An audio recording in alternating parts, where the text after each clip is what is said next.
পৃথিবীর ইতিহাসে সর্বপ্রথম যে কওমকে ভূমিকম্প দিয়ে ধ্বংস করা হয়েছে তার নাম কওমে মাদিয়ান। কি নাম? কওমে মাদিয়ান। প্রশ্ন হচ্ছে কেন ভূমিকম্পের শাস্তি আসলো? উত্তর, আল্লাহ পাক ওদের কয়েকটা পাপ বলছেন। এক নাম্বার আল্লাহ ওদেরকে বলছেন ওয়াজিনু বিল কিসতাসিল মুস্তাকিম, তোমরা ওজনে সঠিকভাবে মাপ দিবে।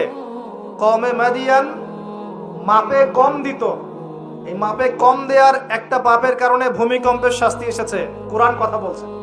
এই সমস্যা সমাজে আছে কি নাই?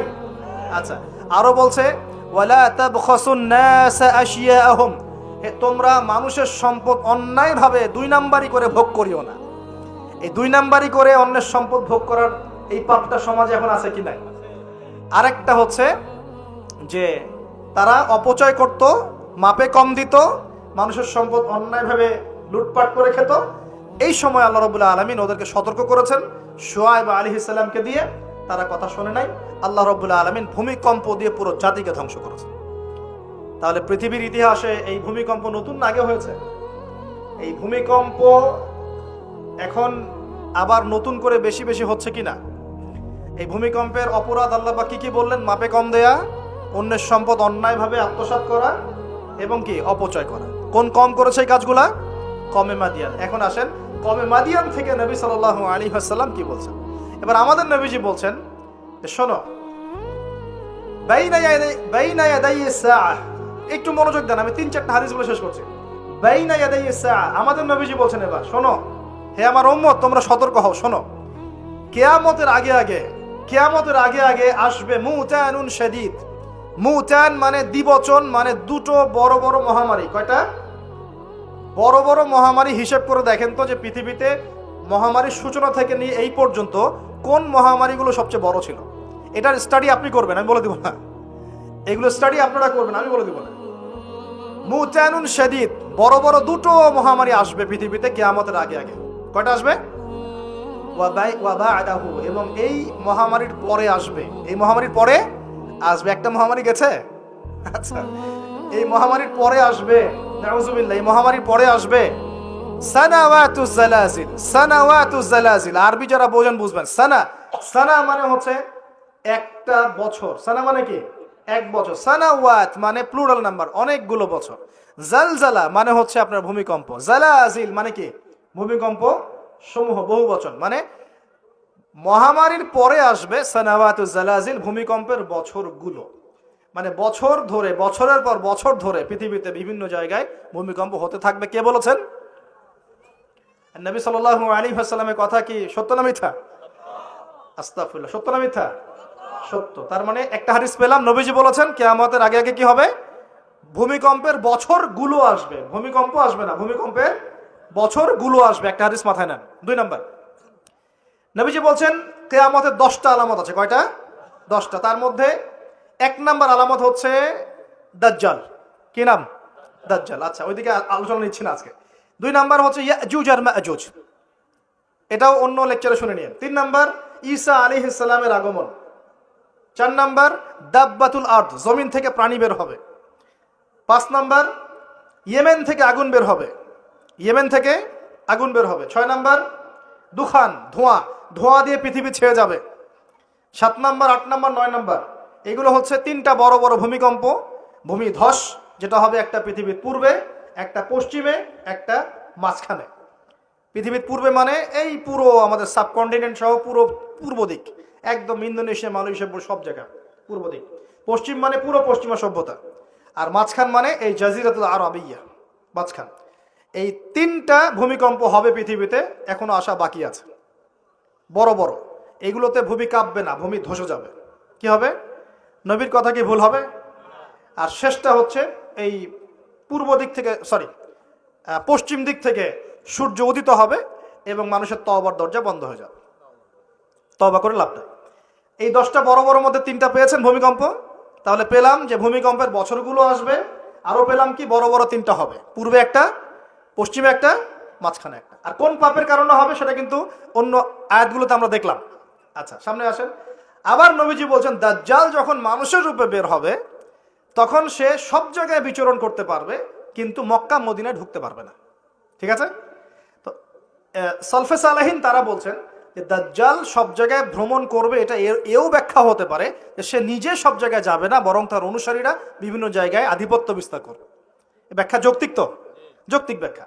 এরপরে যখন সে মদিনায় ঢুকতে পারবে না, দেখবে যে এখানে ফেরেশতারা একদম খোলা তরবারি হাতে দাঁড়ায় আছে, ঢুকতে পারবে না, তখন সে মদিনার কাছাকাছি একটা জায়গায় বসতি গাড়বে, গেড়ে তার অনুসারীদেরকে আহ্বান করবে। কিভাবে?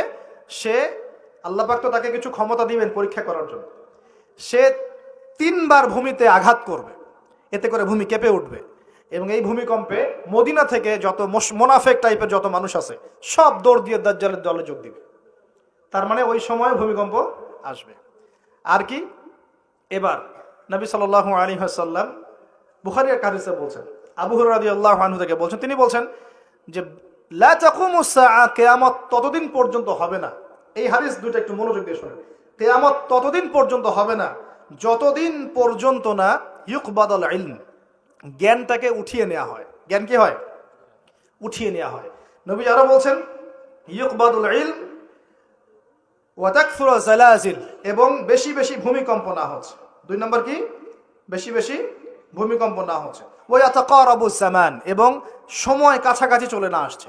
এই জায়গায় আমি একটু স্টাডি করতে গিয়ে একটা অদ্ভুত জিনিস দেখলাম, যে একটা রিসার্চ বলছে, সায়েন্সের রিসার্চ বলছে যে প্রতিটা ভূমিকম্পে পৃথিবীর গতির মধ্যে একটা পরিবর্তন হয়।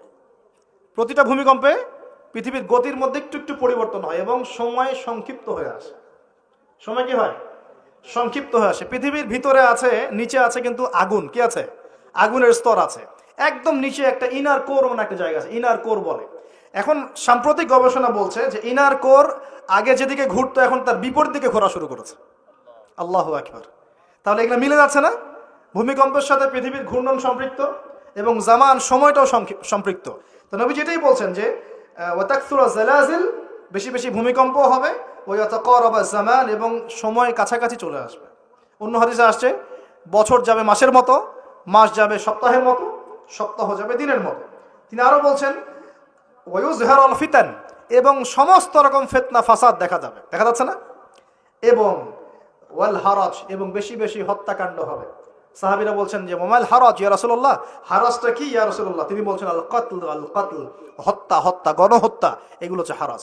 এবং তোমাদের ধন সম্পদ বাড়তে থাকবে, ফায়াফিদু, ধন সম্পদ উপচে পড়বে। এখন এখানেও পেলাম যে ভূমিকম্প কিয়ামতের অন্যতম কি আলামত। আরেকটা হাদিসে নবীজি বলছেন, আর 2টো হাদিস বাকি আছে আজকের মতো। নবীজি বলছেন, এই হাদিসটা আসছে ইবনে মাজাহ, এটার হাদিস নাম্বার 4020 নম্বর হাদিস। নবীজি বলছেন যে লা ইয়াশরাবান্না আন-নাস মিন উম্মতি আল খামর, আমার উম্মতের, ভালো করে শোনেন যুবকরা, ভালো করে শোনো, আমার উম্মতের মানুষ, এক শ্রেণীর মানুষ মাদক দ্রব্য পান করবে। কি পান করবে? নবীজি বলছেন আমার উম্মতের একটা অংশের মানুষ মাদক দ্রব্য পান করবে, ওয়া ইউসাম্মুনাহা বিগাইরি ইসমিহা, কিন্তু মাদক দ্রব্যের নাম পরিবর্তন করে অন্য নাম দেয়া শুরু করবে। বুঝতে পারলাম? এখন কে বলে মাদক? আমরা বলি এখন হুইস্কি, রাম, আর কি ভাই, ইয়াবা, হ্যাঁ, কত নাম বের হয়েছে। ওয়া ইউসাম্মুনাহা বিগাইরি ইসমিহা ইউযাফু আন রুউসিহিম বিল মাআজিফ। এটা আরো অ্যামেজিং। নবীজি বলছেন ওই মানুষগুলো যারা মাদকদ্রব্য পান করে নাম ভিন্ন দিবে, তাদের কানের পাশে বাদ্যযন্ত্র বাজবে। এখন কানের পাশে বাদ্যযন্ত্র বাজে কিভাবে? তোমার ব্লুটুথ আর ইয়ারফোন দিয়ে। বুঝতে পারো না? মনে হয় এইভাবে শব্দ আসলো কিভাবে হাদিসের মধ্যে? নবীজি এভাবে শব্দ প্রয়োগ করলেন কেন? যে ওয়ায়ুযাফু আলা রুউসিহিম বিল মাআজিফ, তাদের মাথার পাশে, কানের পাশে বাদ্যযন্ত্র কেমন করে বাজবে? তোমার কানের ভিতরে ঢুকানো আছে বাদ্যযন্ত্র, আছে না? এই যে এটা এই জামানার সাথে সম্পৃক্ত। ওয়াল মুগান্নিয়াত মানে হচ্ছে ওই যে গায়িকা, নর্তকী, এবং তারা গায়িকা নর্তকীদেরকে নিয়ে সময় কাটাবে। আল্লাহ পাক তাদেরকে শাস্তি দিবেন কিভাবে? ইয়াখসিফুল্লাহু বিহিমুল আরদ, নাউযুবিল্লাহ। আল্লাহ পাক ওই মানুষগুলোকে সহ জমিনটাকে ধসিয়ে দিবে একেবারে। কি পাপের কারণে? মাদক দ্রব্য খাওয়া এবং তার নাম ভিন্ন করে হালাল করে খাওয়া। আস্তাগফিরুল্লাহ। 2 নম্বর হচ্ছে বাদ্যযন্ত্র, কি কানের পাশে বাদ্যযন্ত্র প্লে করা, আর মুগান্নিয়াত মানে হচ্ছে নর্তকী, গায়িকাদেরকে নাচানো। আল্লাহ পাক একটা শাস্তি দিবেন, ওদেরকে সহ ভূমি ধসিয়ে দিবেন। আরেকটা শাস্তি আছে, ওয়াজআলুল্লাহু মিনহুমুল কিরাদাতা ওয়াল খানাজির, আল্লাহ রাব্বুল আলামিন ওই মানুষগুলোকে বানর আর শুয়োর বানিয়ে দিবে। নাউজুবিল্লাহ। এগুলো কি মিথ্যা না সত্য? সাদাকাল্লাহুল আযীম ওয়া সাদাকা রাসূলুহুল কারীম। আল্লাহ পাক সত্য বলেছেন, তার রাসূল সত্য বলেছেন। সর্বশেষ হাদিস, আজকের মাহফিলের সর্বশেষ হাদিস, এবং এই হাদিস থেকে আমরা বুঝতে পারবো কি কি পাপ আমাদের করা যাবে না আর কি কি পাপ করলেই শাস্তিটা আসবে। হাদিসটা হচ্ছে আন আবি হুরায়রা রাদিয়াল্লাহু আনহু قال قال رسول الله صلى الله عليه وسلم اذا اتخذ الفيء دولا। ভালো করে শুনেন, নবী সাল্লাল্লাহু আলাইহি ওয়াসাল্লাম বলেছেন, যখন গনিমতের মাল বা রাষ্ট্রীয় সম্পদগুলোকে ব্যক্তিগত মাল মনে করা হবে। এক নাম্বার কি, যখন গনিমতের মাল বা রাষ্ট্রীয় যুদ্ধলব্ধ সম্পদগুলোকে নিজের মনে করা হবে। ওয়াল আমানাতু মাগনামান, এবং আমানত রাখা হলে সেটাকে কি মনে করা হবে? গনিমত। আমানত রাখা হলে গনিমত মনে করে খেয়ে ফেলবে আর কি, মানে লুট করে খাবে। ওয়াজ যাকাতু মাগরামান, এবং যাকাত, এই যাকাতের বিধানটাকে খুব বোঝা মনে করা হবে। যাকাত খুব বার্ডেন, খুব বোঝা। 3 নাম্বার 4 ওয়া তুআল্লিমা লিগাইরিদ দ্বীন, দ্বীনের জ্ঞান বিবর্জিত শিক্ষা চালু করা হবে। সুবহানাল্লাহ। মিলতেছে কি না? দ্বীনি জ্ঞান বিবর্জিত, ধর্ম বিবর্জিত শিক্ষার প্রচলন হবে। ও আতআর রাজুলু ইমরাআতাহ, এবং এই যে পরিবারের কর্তা যারা আছে এরা সব মহিলার আঁচল ধরে বসে থাকবে। বুঝতে পারতেছেন না? পরিবারের কর্তারা স্ত্রীদের আঁচল ধরে ঘুরবে। আর কি করবে? ওয়াক্কা উম্মাহ, এবং তার মায়ের অবাধ্য হবে, মানে মায়ের চাইতে বউকে বেশি প্রাধান্য দিবে, বউয়ের আঁচল ধরে ঘুরবে। আর নবীজি বলছেন ওয়াল আদনা সাদিকাহ, বন্ধু বান্ধবকে খুব কাছে টেনে নিবে, বন্ধু বান্ধবকে কাছে টেনে নিয়ে ওয়াকসা আবাহ, তার বাবাকে দূরে ঠেলে দিবে। মিলতেছে কিনা? বুঝতেছেন না কথা? আবার বলতেছি, যখন গনিমতের মালকে ব্যক্তিগত মাল মনে করা হবে, আমানত রাখা হলে লুট করে খেয়ে ফেলা হবে, যখন জাকাতের মালটাকে, জাকাতটাকে বার্ডেন মনে করতেছে, বোঝা মনে করতেছে, যখন ধর্ম বিবর্জিত শিক্ষা চালু হচ্ছে, যখন একজন ব্যক্তি তার মাকে কষ্ট দিয়ে মায়ের চাইতে বেশি স্ত্রীকে প্রাধান্য দিচ্ছে, তার আঁচল ধরে ঝুলছে, আর যখন এই ছেলেপেলেগুলো বন্ধুকে কাছে টেনে নিচ্ছে, বাবাকে দূরে ঠেলে দিচ্ছে, আর কি হচ্ছে? ওয়াজহারাতিল আসওয়াতু ফিল মাসাজিদ। সুবহানাল্লাহ। যখন মসজিদের মধ্যে শোরগোল হট্টগোল বেড়ে যাচ্ছে, কি হচ্ছে না? যখন মসজিদের মধ্যে শোরগোল হট্টগোল বেড়ে যাবে, এবার রাগ করেন না, এটা হাদিসে আছে, আমি বলছি, অনুবাদ করছি।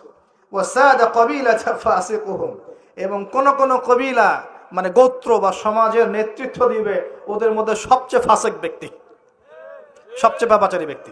এটা নবীজি বলছেন। আরো তিনি বলছেন ওয়াকানা যাঈমুল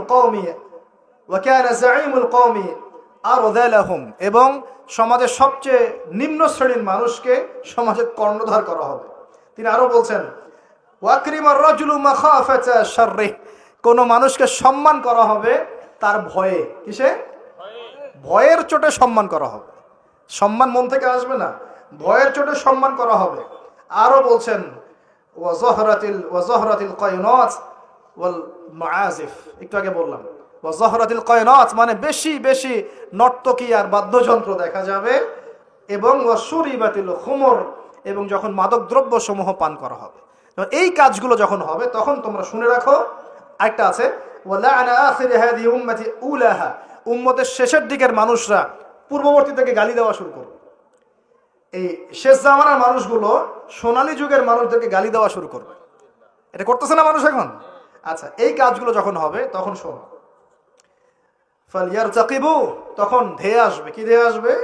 ইনদা যালিকা চারটা আযাব, 4-5টা আযাব। এক, রিহান হামরা, এটা এখন আসে নাই। রিহান হামরা মানে হচ্ছে উত্তপ্ত গরম বাতাসের আযাব আল্লাহ পাক দিবেন। বলেন নাউজুবিল্লাহ। কয়েকদিন আগে দেখলাম নাসা গবেষণা করছে যে পৃথিবীর সূর্য থেকে এমন কিছু রশ্মি আসবে, ওখানে বিস্ফোরণ হচ্ছে, এমন কিছু আসবে যেটা পৃথিবীর উপর একটা বড় ইফেক্ট ফেলবে, উত্তপ্ত একটা বায়ু আসবে পৃথিবীর দিকে। নবী হাদিসে সেটাই বলেছেন যে রিহান হামরাআন মানে উত্তপ্ত গরম একটা বাতাস আযাব হিসেবে পৃথিবীতে আসবে। এক। 2 নম্বর আযাব আসবে ওয়াজালজালা, এবং বেশি বেশি ভূমিকম্প, যেটা বললাম। আর কি আসবে? খাসফান, ভূমি ধসে যাবে, মাটিতে ধসে যাবে। ওয়ামাসখান, এবং চেহারা সুরত আকৃতি মানুষের বিকৃত হয়ে যাবে, কদফান, এবং আসমান থেকে পাথর বর্ষণ করা হবে। এই 5টা আযাব আসবে কখন? যখন এই 14-15টা পাপ তোমরা করতে থাকবে। প্রিয় ভাইরা, আমরা আজকের আলোচনা থেকে যথেষ্ট জ্ঞান নিয়েছি। সর্বশেষ যে কথাগুলো বলে শেষ করবো সেটা হলো, এক, আল্লাহ পাকের পক্ষ থেকে কাফের, মুশরিক, মুনাফিকদের উপরে এগুলো অবশ্যই আযাব হিসেবেই আসবে, আসবে না? আর মুমিন মুসলিমদের উপর যদি এগুলো চলে আসে, বুঝতে হবে আল্লাহ আমাদের ভালো চাচ্ছেন, আমরা তওবা করে যেন ফিরে আসি, আল্লাহ এটাই চাচ্ছেন।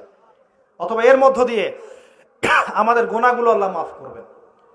আল্লাহ রাব্বুল আলামিন আমাদের সবাইকে আসমানের সমস্ত বিপদ, জমিনের সমস্ত বালা থেকে হেফাজত করবেন, এবং আল্লাহ পাকের আযাব নেমে আসে এমন পাপগুলো থেকে বেঁচে থাকার তৌফিক দান করুন। আমরা আজকের এই সংক্ষিপ্ত আলোচনায় যে পাপগুলোর নাম জেনেছি, এই সমস্ত পাপ থেকে আল্লাহ আমাদের সবাইকে বেঁচে থাকার তৌফিক দান করুন। 1 নাম্বার শিখেছি, একটু শেষ করি। 1 নাম্বার শিখেছি শয়তানের তাবেদারি করা, করব কি আমরা? আল্লাহ মাফ করুক। আবার শিখেছি হিংসা বিদ্বেষ, করব? আমরা শিখেছি যে শিরকের পাপের কারণে আল্লাহর আযাব এসেছে, করব কি শিরক? কুফরির পাপের কারণে আল্লাহর আযাব আসে, আমরা কি কুফরি করব? আমরা শিখেছি অহংকারের কারণে আল্লাহর আযাব আসে। বসেন, আমরা শিখেছি যে সত্যকে প্রত্যাখ্যান করা, আমানতের খেয়ানত করা, মাপে কম দেয়া, হ্যাঁ, অন্যদের উপর অত্যাচার, জুলুম করা, মানুষকে প্রহার করা, সমকামিতা, এইসব পাপের কারণে আল্লাহর শাস্তি নেমে আসে। আর আমরা এই হাদিসগুলোর মধ্যে দিয়ে জানলাম যে ভূমিকম্প কিয়ামতের আগে আগে বেশি হবে। কোন কোন পাপের কারণে হবে আমরা শিখলাম। আমানতের খেয়ানত, গনিমতের মাল আত্মসাৎ করা, যাকাত না দেয়া, অশ্লীলতা, মাদক দ্রব্য গ্রহণ করা, নাম পরিবর্তন করে দেয়া, বাদ্যযন্ত্র, গায়িকা, নর্তকী, হ্যাঁ, এই জেনা, এই যে অন্যায়গুলা, পিতামাতার অবাধ্য হওয়া, হ্যাঁ, স্ত্রীকে বেশি প্রাধান্য দেয়া, মাকে কম দেয়া, বাবাকে প্রাধান্য না দিয়ে বন্ধুকে দেয়া, ঠিক আছে, এবং নেতৃত্ব স্থানীয়তে যদি দুর্নীতিপরায়ণ মানুষ চলে আসে, সব মিলে এই আযাবগুলো আমাদের উপরে চলে আসতে পারে যদি আমরা সতর্ক না হই। আল্লাহ পাক আমাদের সবাইকে আজকের আলোচনা থেকে শিক্ষা নেওয়ার তৌফিক দান করুন। আল্লাহ পাকের আযাব থেকে বেঁচে থাকার জন্য আল্লাহ পাকের হুকুম আহকাম মেনে চলার তৌফিক দান করুন।